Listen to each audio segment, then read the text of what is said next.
The call came at 3:47 a.m. I remember staring at my phone's screen, watching Mom's name flash urgently as my stomach twisted into knots. Late night calls from family are never good news. My name is Prudence. And that call changed everything. "He's dying," Mom sobbed into the phone. "Ian, the doctors, they don't know what else to try here." I sat up in bed, fully awake now. "What happened? Is he in the hospital?" "It's his heart. They found something during his checkup last week. It's spreading fast and the only specialist who can help is in Singapore." Her voice cracked. "We need help, sweetie. Your father and we've maxed everything out trying to get him treatment." I pulled up my laptop, hands shaking. "How much are we talking about?" "The procedure is $175,000. Dad's voice suddenly came through. They had me on speaker. His usual commanding tone was replaced with something I'd never heard before: desperation. "We've scraped together most of it, but we're still short $87,000. The hospital needs the full amount before they'll schedule surgery." My throat went dry. That was almost everything I had saved since starting my first job at 16. Years of overtime, packed lunches, and saying no to vacations, all sitting in my someday account. "Can't the hospital work out a payment plan?" I asked. "They won't," Mom cut in. "It's experimental. Insurance won't cover it. Please, Prudence, he's your brother." My laptop screen showed my banking app. The numbers felt like they were pulsing. $91,247.83. "Let me talk to Ian," I said. There was shuffling, and then Ian's weak voice came through. "Hey, Prue! Ian, what's happening? Are you in pain?" "Yeah," he whispered. "It comes and goes. The doctors here say without this surgery." He trailed off, and I heard what sounded like a muffled sob. "Send me a video call," I said. "Please, I need to see you." Moments later, my phone lit up with FaceTime. Ian's face appeared, pale and drawn, lying against what looked like hospital pillows. The lighting was dim, but I could see dark circles under his eyes. "The specialist can take me next week," he said, his voice barely audible. "But if we can't pay—" He closed his eyes and a tear rolled down his cheek. "Don't cry," I said automatically, my chest tightening. "We'll figure this out." Dad's voice came back on the line. "The window for this is closing, Prudence. If we don't act now, your brother might not make it to Christmas." I looked at my savings again. The numbers that represented 13 years of careful planning, my dream of opening my own business someday, the security I'd built for myself piece by piece. "How do I know this doctor is legitimate?" I asked. "I'll email you everything," Dad said quickly. "The hospital details, the specialist credentials, all of it. They're highly respected in Asia." My fingers hovered over the keyboard. "If I do this, you'll pay me back, right?" "Of course, sweetie," Mum said. "As soon as we can. You know we're good for it." I did know that. They'd always been comfortable. Nice house, regular vacations, new cars. They'd help me rebuild my savings once this crisis passed. "Okay," I said, my voice smaller than I'd intended. "I'll transfer it now. Send me the account details." "Oh, thank God," Mom breathed. "You're saving his life, Prudence. You're literally saving your brother's life." Dad emailed the banking information while I was still on the phone. International transfer, just as they'd said. I double-checked every number, then took a deep breath. "I love you, Prue," Ian said softly. "I don't know how to thank you." "Just get better," I replied. "That's all I want." I hit confirm on the transfer. $87,000 gone in an instant. A message popped up confirming the transaction was complete. "It's done," I said. The relief in their voices was palpable. Mum was crying again, but happy tears this time. Dad kept saying thank you over and over. Ian had gone quiet, presumably from exhaustion. After we hung up, I sat in the dark, staring at my decimated account balance. The remaining $4,147.83 toll looked almost apologetic, like it knew it wasn't enough to do anything meaningful anymore. "He better survive," I whispered to my empty bedroom, trying to ignore the cold feeling spreading through my chest. He better survive. I didn't sleep that night. Instead, I made coffee and started researching flights to Singapore. If my brother was having life-saving surgery there, I wanted to be by his side. Little did I know I wouldn't find any flights that matched the hospital address they'd given me. But that realization was still weeks away. 3 weeks after the transfer, I sat in Dad's study, searching through his filing cabinet for my old W-2 forms. Tax season was here, and I needed to file early. My depleted savings meant I couldn't afford to wait for a refund. Mum was in the kitchen, humming while she cooked Sunday dinner. The house smelled like pot roast, a scent that usually brought comfort, but now just made my stomach turn. "Any updates from Ian?" I called out, rifling through folders. "Oh, he's doing much better," Mum's voice carried down the hallway. "The doctors are very pleased with his progress." I pulled out my phone and checked the latest photo Ian had sent, him giving a thumbs up from what was supposedly his hospital bed. Something about it bothered me, but I couldn't put my finger on what. The bottom drawer of the filing cabinet stuck slightly.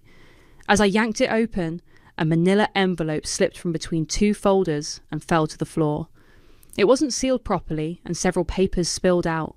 I reached down to gather them, then froze. The top document was an invoice from a luxury car dealership. Brand new, BMW M4, metallic black, purchased 5 days after my transfer. The buyer's name made my blood run cold. Ian. My hands trembled as I checked the price, $82,000. "Need any help finding those forms?" Mum called. "No." I managed to keep my voice steady. "I'm good."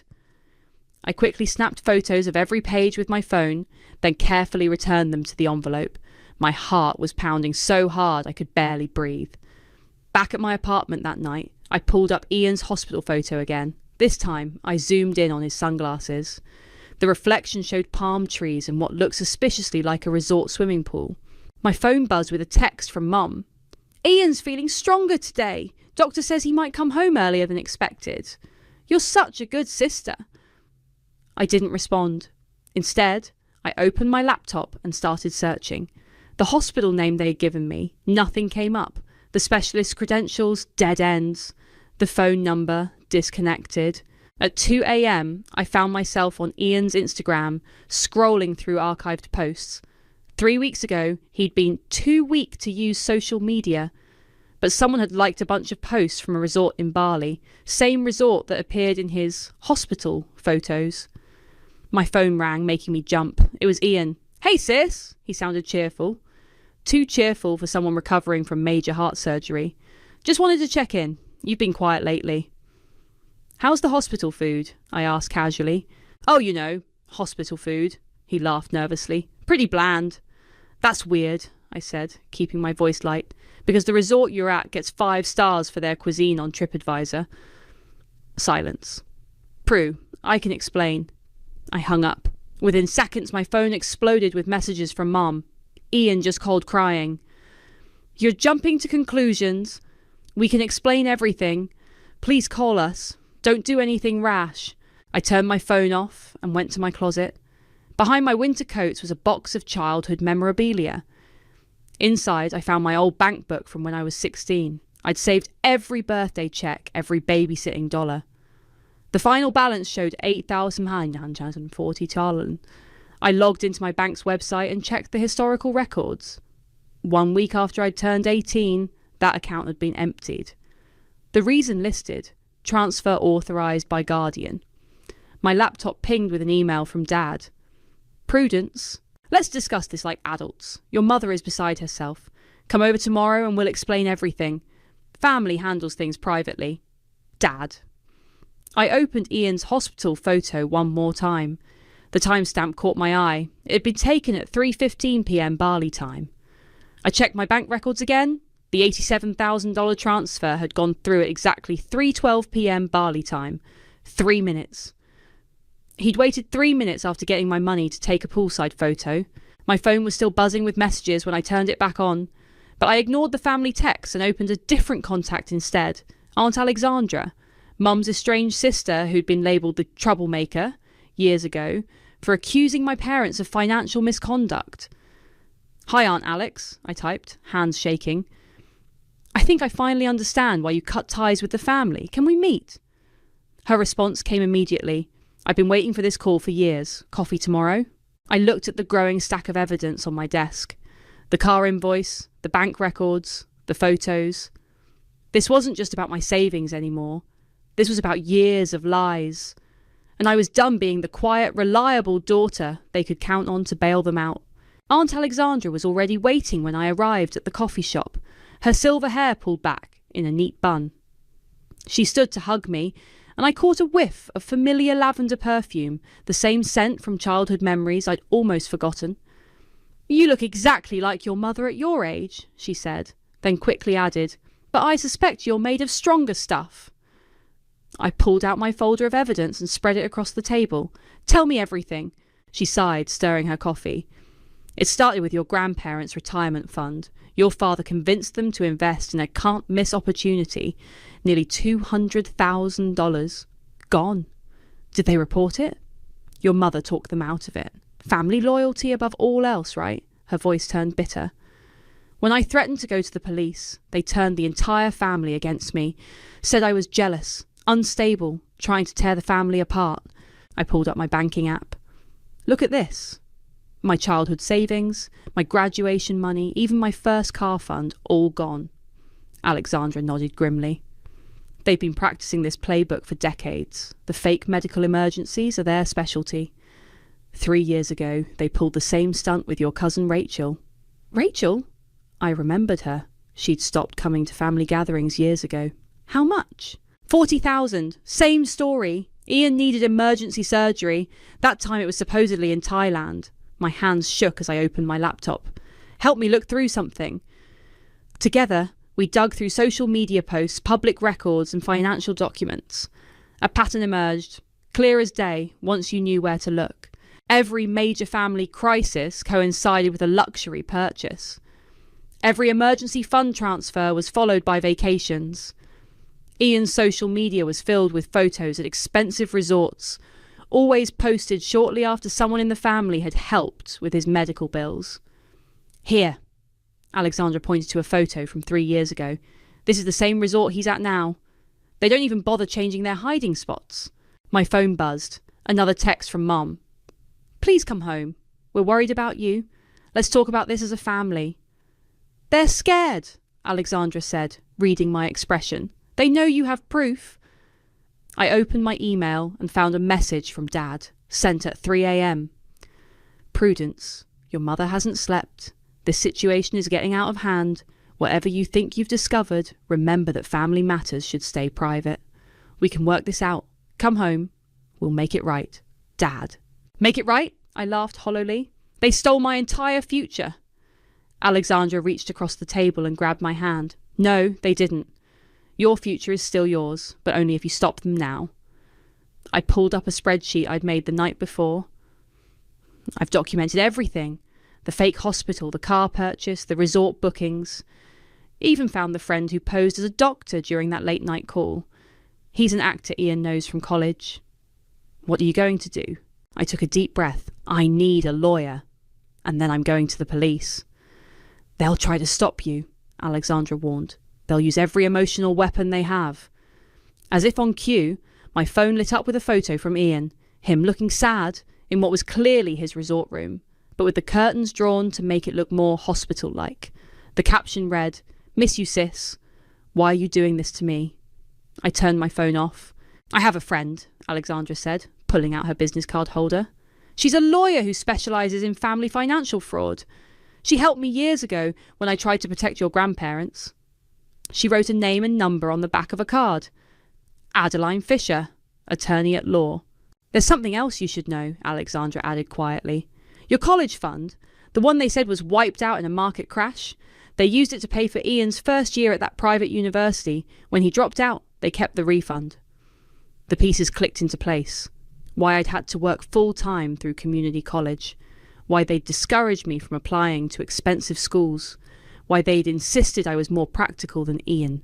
"I found a photo yesterday," I said, pulling it up on my laptop.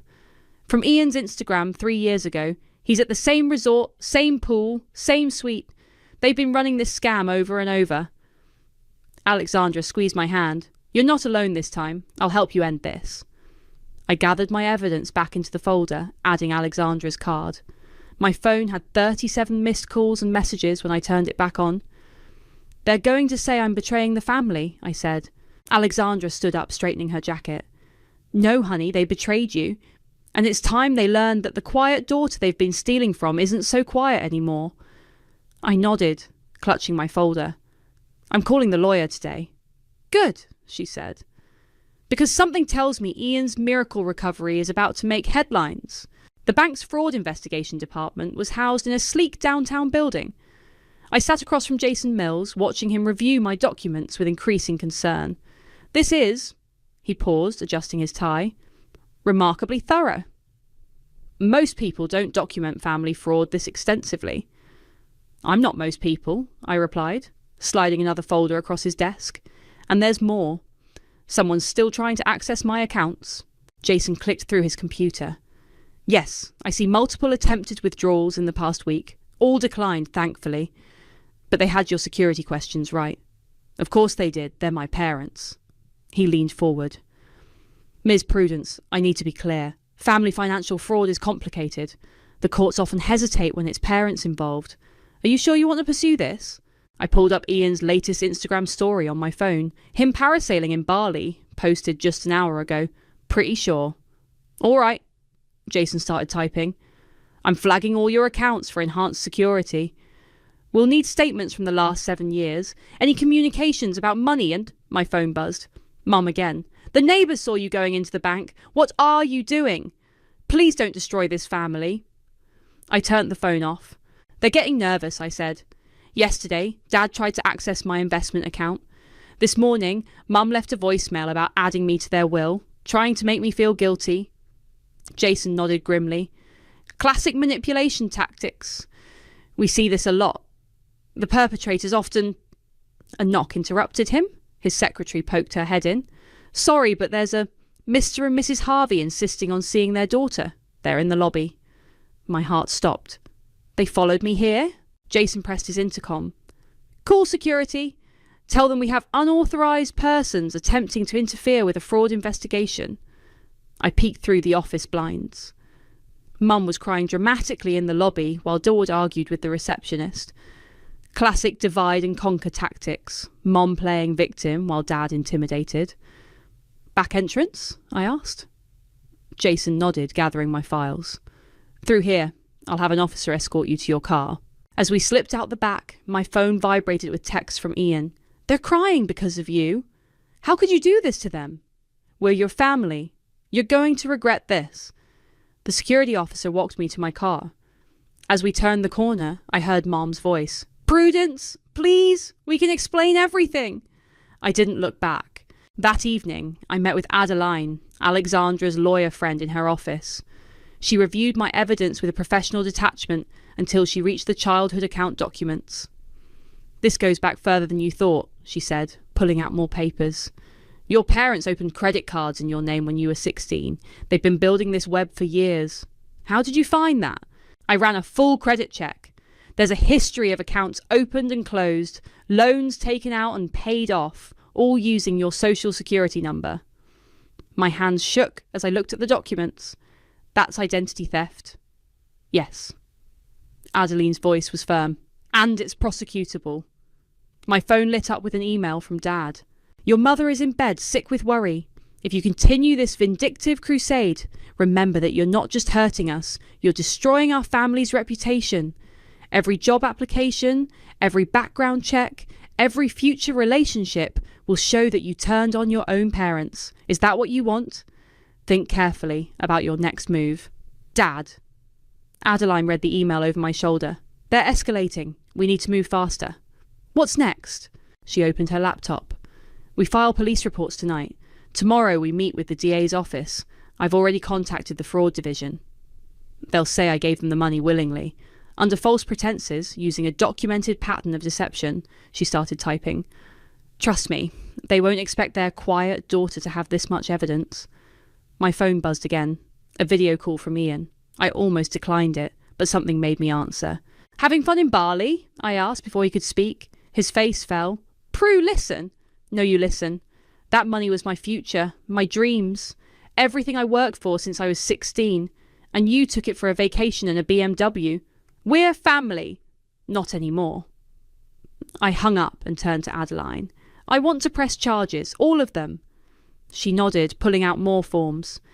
They'll probably try to contact you at work next.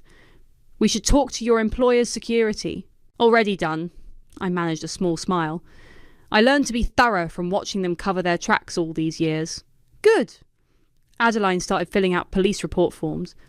Because something tells me they're about to learn exactly how much evidence their reliable daughter has been collecting. I looked at my phone one last time before turning it off. 3 missed calls from Mum, 2 from Dad, and a text from Ian. You'll regret choosing money over family. No, I whispered, watching Adeline prepare the criminal complaints. I regret not doing this sooner. The police station smelled like coffee and printer paper. Detective Rivera sat across from me, reviewing my statement for the 3rd time. Let me get this straight, she said, tapping her pen against the desk. They orchestrated a fake medical emergency, complete with an actor playing a doctor, to get your savings. I pushed the folder of evidence across her desk. Plus identity theft going back to when I was 16, credit cards, loans, accounts, all in my name without my knowledge. She flipped through the documents, eyebrows rising. This is unusually well documented. I learned from watching them cover their tracks. My phone buzzed. Another text from Mum. There are 2 police cars outside our house. Is this what you want? To see your parents in handcuffs? Detective Rivera noticed my expression. They're still contacting you? Constantly.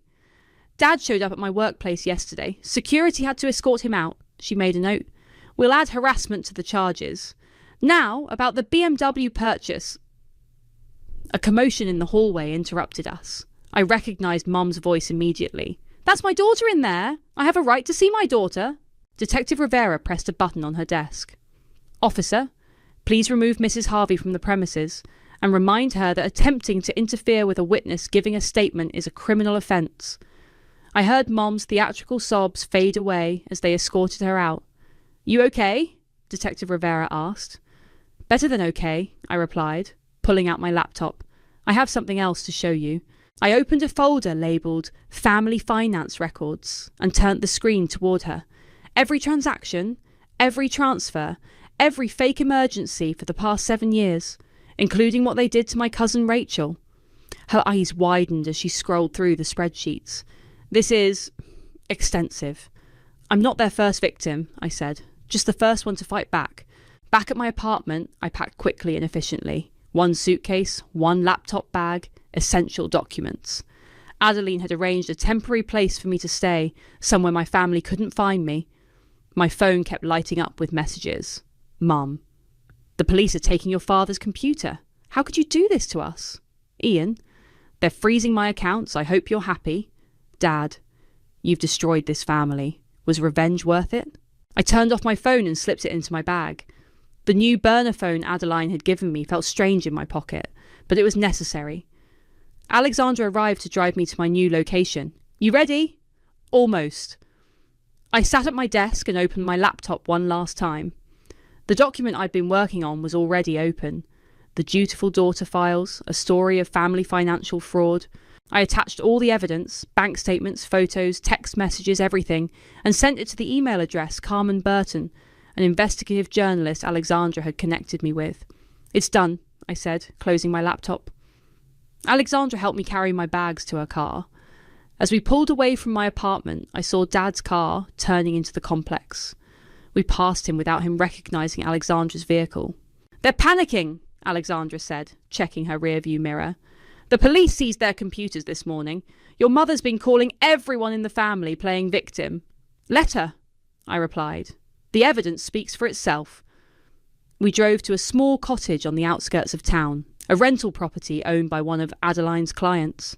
No paper trail, no connection to me.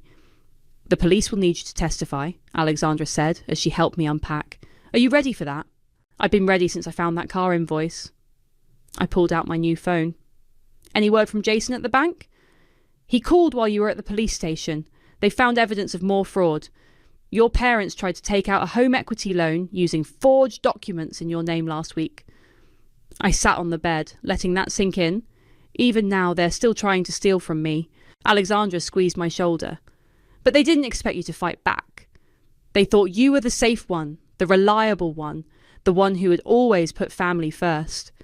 I did put family first, I said, opening my laptop to check my email. I'm putting a stop to them before they can hurt anyone else in the family. A new email popped up from Carmen. Story runs tomorrow. Are you sure you want to go public with this? I thought about all the years of manipulation, the stolen dreams, the lies. I thought about Rachel and the other relatives they'd scammed. I thought about Mom's theatrical sobs in the police station and Dad's threatening emails. My reply was short. Yes. It's time everyone knew the truth about the perfect Harvey family. Alexandra read the email over my shoulder. There's no going back after this. Good, I said, hitting send, because I'm done being the daughter they could count on to keep their secrets. Carmen's article hit the local news website at 6 a.m. By noon, it was trending nationally. I watched from my hideout as my family's carefully constructed facade crumbled in real time. Family financial fraud. The dark truth behind the perfect family spread like wildfire across social media. Carmen had done a masterful job, laying out the evidence in devastating detail. My burner phone rang. It was Jason from the bank. Your father just tried to withdraw everything from their accounts, he said without preamble.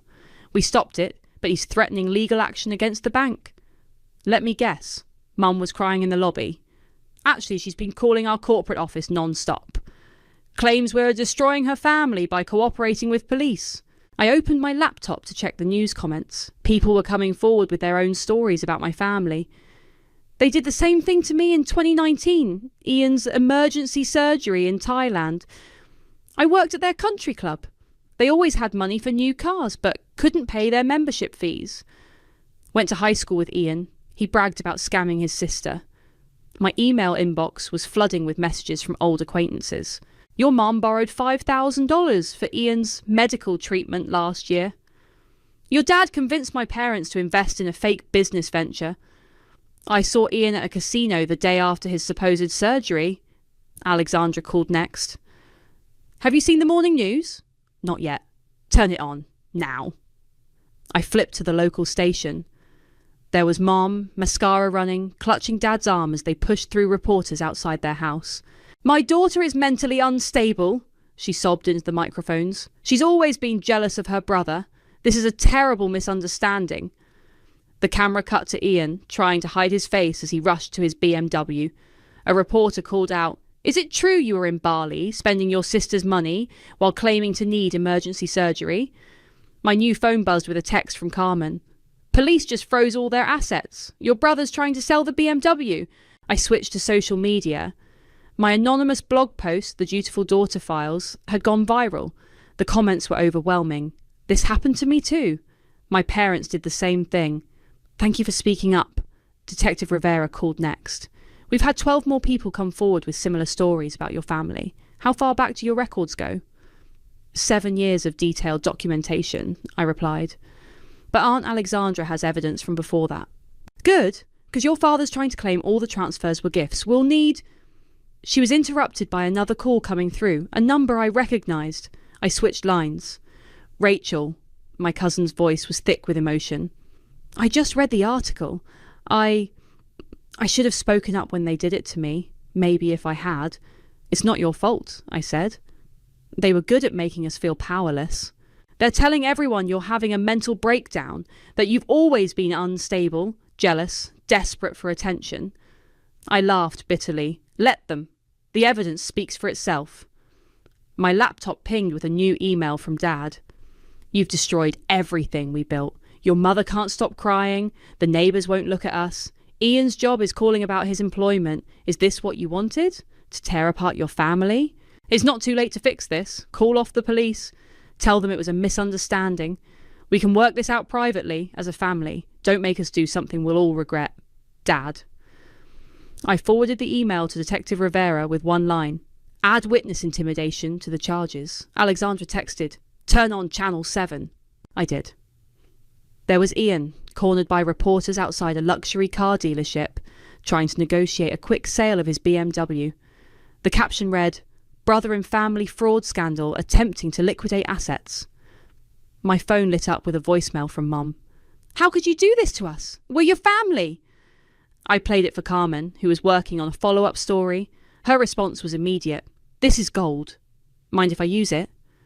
Use everything, I replied. No more family secrets. A new email arrived from Aha. From Rachel's mother, my Aunt Patricia. I should have believed Alexandra years ago. I'm so sorry, Prudence. How can I help? I forwarded her contact information to Detective Rivera. Another piece of the puzzle, another witness to their years of fraud. My laptop showed a news update. Local family under investigation for decades of financial fraud. The photo showed my parents' house with police cars outside. Carmen called again. You might want to see this. Your brother just posted on Instagram. I pulled up his profile. His latest post showed him at the airport, passport in hand. The caption, "Sometimes you need to start fresh. Goodbye, America." I forwarded the post to Detective Rivera with 2 words, "He's running." Her response was immediate. Already on it. Border Patrol has been notified. I closed my laptop and looked around the quiet cottage. Somewhere across town, my family's carefully constructed world was imploding. And for the first time in years, I felt free. The courthouse steps were crowded with reporters when I arrived. Alexandra walked beside me, her hand steady on my arm. 3 months had passed since the story broke, and today was the arraignment. "Miss, are you going to testify against your family?" a reporter called out. "How long had they been stealing from you?" shouted another. Adeline appeared, parting the crowd. "No questions. My client will make a statement after the hearing." Inside, I saw them for the first time since everything exploded. Mom, Dad and Ian sat with their lawyer, all in conservative suits, playing the part of the respectable family. Ian had been caught trying to board a flight to Indonesia. Now he was wearing an ankle monitor. Mum's eyes were red-rimmed, perfectly matching her victim narrative. She tried to catch my gaze. "Prudence, sweetie, please." "Mrs. Harvey," the bailiff warned, "no contact with the witness." Detective Rivera met us outside the courtroom. We found more victims. The DA is adding charges of elder financial abuse. Apparently, they've been stealing from your grandmother's nursing home fund. I watched Mom dab her eyes with a monogrammed handkerchief, still playing the grieving mother. "She gave an interview yesterday," Alexandra said. "Claimed you had a history of mental illness and were making everything up for attention."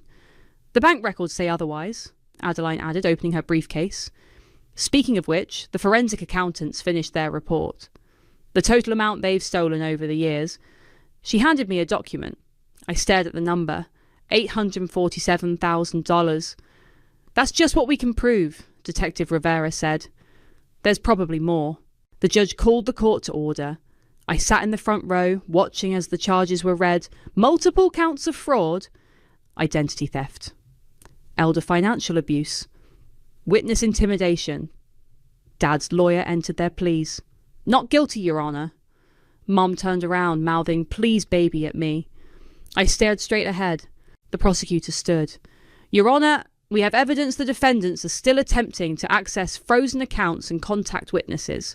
We request their bail be revoked." Chaos erupted.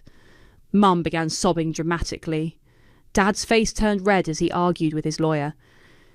Ian slumped in his chair, the ankle monitor visible above his dress shoes.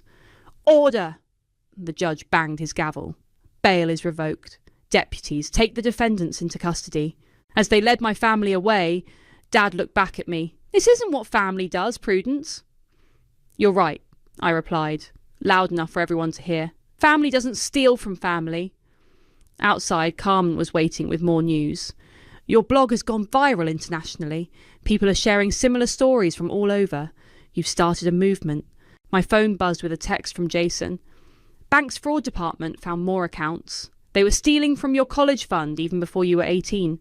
Another message popped up from Rachel. "They're taking Mum and Dad away in handcuffs. It's all over the local news." I opened my laptop and pulled up my blog. The latest post had thousands of comments. "You gave me courage to report my parents' fraud. Finally, someone is talking about family financial abuse. Thank you for showing us we're not alone." Alexandra touched my arm. "Ready for your statement to the press?" I nodded, following her to the courthouse steps. Cameras flashed as I approached the microphones.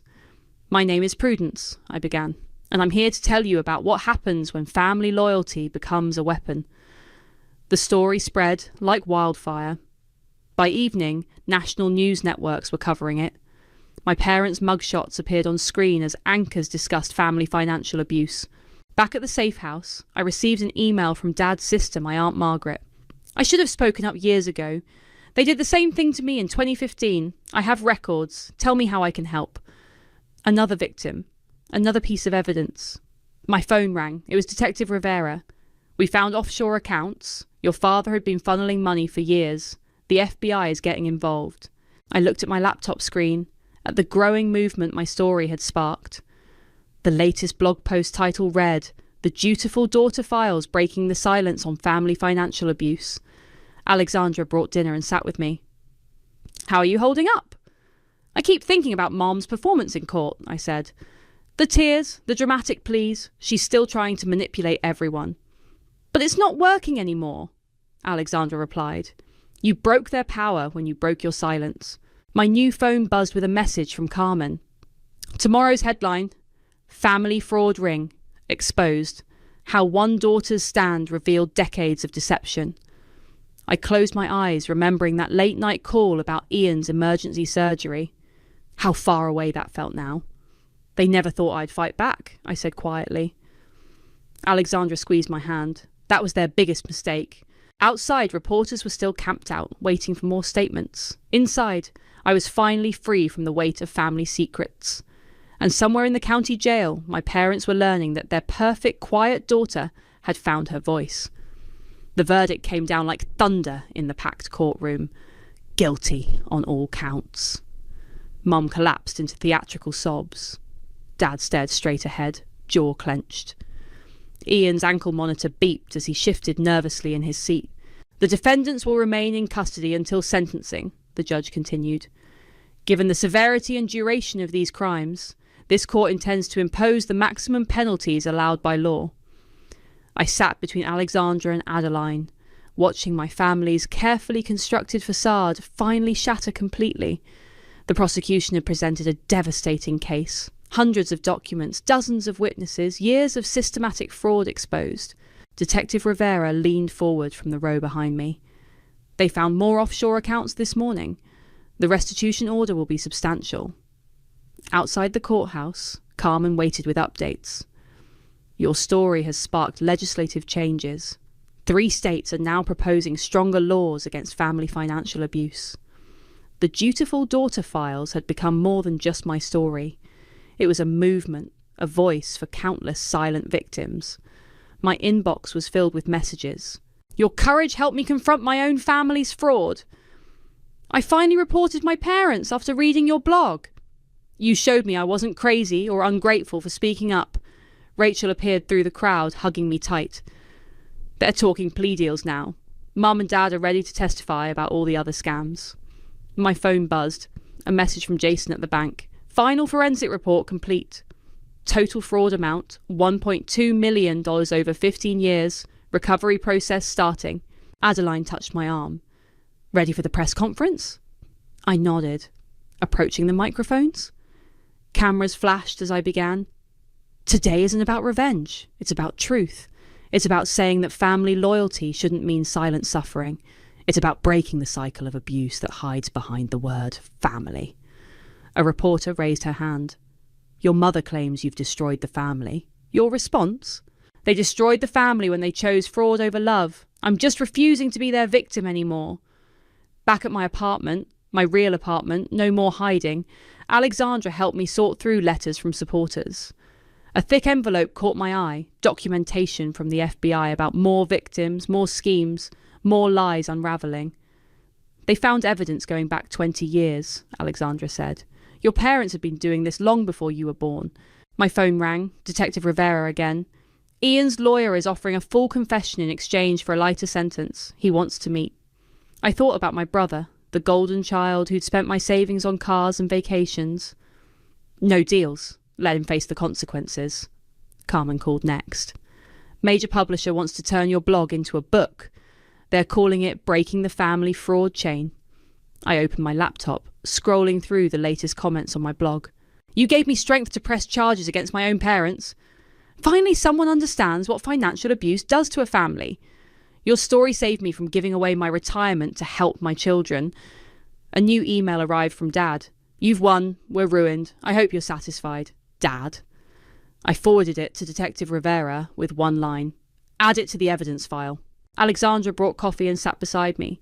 The restitution hearing is next week. They'll have to pay back everything they stole. It was never about the money, I said, closing my laptop. It was about the lies, the manipulation, the way they used family as a weapon. My phone lit up with a text from Rachel. Mum just confessed to 3 more scams. The prosecutors are adding charges. The family empire was crumbling brick by brick. Every day brought new revelations, new victims, new evidence of decades of fraud. I opened my final blog post. To everyone who's been told to stay quiet for the sake of family. To everyone who's been called ungrateful for questioning financial abuse. To everyone who's been manipulated by tears and guilt, and blood is thicker than water. Your voice matters, your truth matters. And sometimes the strongest family loyalty is saying no more. The responses poured in immediately. You've started a revolution. Finally, someone put into words what we couldn't say. Thank you for showing us the way out, Alexandra read over my shoulder. You did it. You really did it. We did it, I corrected. All of us who refused to stay silent. My phone showed one last notification, a message from the FBI. Evidence secured. Additional charges pending. Thank you for your courage. I closed my eyes, remembering that desperate late-night call about Ian's surgery. How far I'd come from being the quiet, reliable daughter they could always count on to keep their secrets. They were right about one thing, I said to Alexandra. I was the perfect daughter, perfect at exposing their lies. Outside, life went on. Inside, I was finally free, not just from their fraud, but from the weight of being the family secret keeper. I was their favourite victim, not anymore.